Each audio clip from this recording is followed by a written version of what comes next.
Mr. Ben, I have 11 questions for you, sir. We'll Yes. make this simple and easy as possible for us both. So, Okay. just a basic introduction, your name, type of business, location, and the goal of your business. Okay. Yeah, so Ben Wethington, operate Wethington Landscape Management. We are a full-service landscape company. We operate here, well, we're located in between Amarillo and Canyon, so that we can serve both areas. Awesome. Mr. Benton, have you found difficulties training your Spanish-speaking employees and helping them understand the business?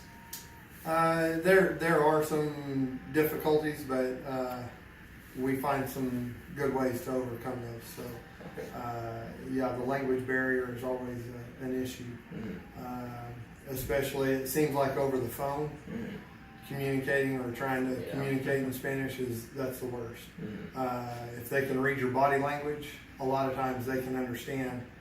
You know, along with that, they can understand what you're communicating to them. Interesting. All right. Well, question number 3 is communication with Spanish-speaking employees difficult? And if so, what communication barriers do you face, and how do you overcome these barriers? So, yeah, it can be. I find that I can communicate pretty well the job. I can communicate Spanish pretty well as long as it's pertaining to the job. Yeah. If it's just, you know, in general, just talking, Yeah. that's whenever I find myself having difficulty understanding what they're saying and communicating back to them. When we do have difficulties, you know, we'll do a lot of different things. I'll either call one of my other employees that is bilingual and we'll communicate that way, or you know, somehow get a translation across. Okay. I have an app on my phone that'll translate for me as well, cool. and so Yeah. I utilize it quite a bit too. Awesome. So. All right. Well, how did you learn to communicate with your Spanish-speaking employees? Well, I took 3 years of Spanish in high school. Okay. Yeah. And thought it was a joke. One of my first jobs that I ever had was down in Dallas, and I got stuck on a crew. Nobody spoke any English whatsoever, so I realized real soon it was time to utilize what I had learned, and so I started recalling a bunch of that. Okay.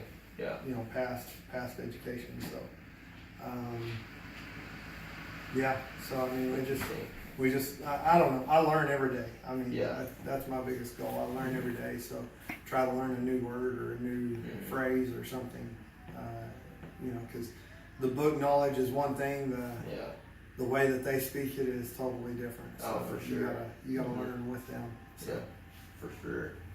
Well, what qualities do Spanish-speaking employees bring to your workplace, and are these qualities different from your non-Spanish-speaking employees? Yeah, so I mean, for us, I mean, for me in general, is just a lot of our work is manual labor, and these guys, I mean, my Spanish-speaking employees are, to me, they're good manual labor. They know how to get out there and run a shovel, and you know and that's just our part of the business. Non-Spanish speaking, yeah, I mean, we have our difficulties there. I would say that we can find a better majority of our workers Spanish speaking employees. So, all right. Let's see. Well, where are your employees from?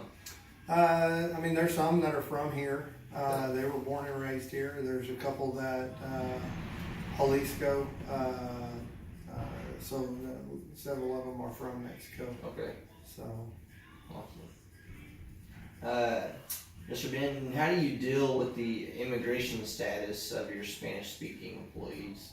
Yeah, so I mean, it's their responsibility when we hire anybody on. They have to bring legal documentation to show that they're either a citizen or a permitted worker to come into the States and work. So All of our stuff is run through bookkeeping, and they have to have the legal documentation. Alright, good deal. Well, what level of English fluency do you look for when hiring, if any? I mean, it is nice. We ask. It is nice to find somebody that's bilingual or has some English competency, I guess. But it's not a deal breaker for me. I always look for. I will, my big deal is good character. Yes, I'll sir. hire good character all day long. I don't care what language you speak. So. Yeah. Well, what level of Spanish fluency do you look for when hiring, if any? I would say that's probably not. Okay. I don't even ask on that.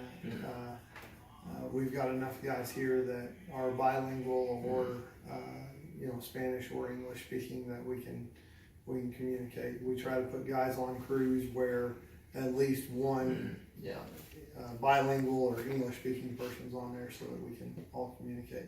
Awesome. All right. Well, how many Spanish speaking workers do you currently employ? I should have thought about that earlier. On average, I mean, I think during peak season we have about 15 guys working. I would say at least 2/3 of that is going to be Spanish speaking, so I'd say in the 10. Okay, awesome. So. Well, last question for you, Mr. Ben. Do you allow Spanish speaking employees to take days off for their cultural or religious holidays? It's not in our handbook. We do recognize the holidays here, whatnot, but if they come and ask, I mean, I'm pretty easy to get along with. Yes, sir. So we do allow, and I understand. I mean, it's our culture that we're in, but we'll sure let them off if they need it. All right. So. Mr. Ben, that's all the questions I have for you, Okay. sir. Thank you so much. Yes, sir. Thank you.